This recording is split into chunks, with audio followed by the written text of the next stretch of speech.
இளையவளின் இடையொரு நூலகம்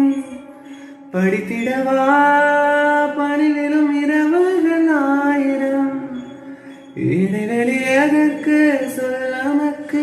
உன்னாலும் ஒரு முறை விடுமுறை எடுத்தால் இல்லை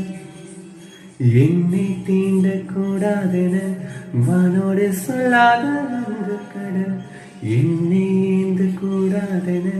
கையோடு சொல்லாத புல்லாங்குழ நீ தொட்டால் இளவினில் கரைகளும் நீங்குமே விழிகளில் வழிந்திடும் அழகு நீ வீழ்ச்சியே எனக்கு நீ உழைத்தர எனக்கு ஆராய்ச்சியே உணவிட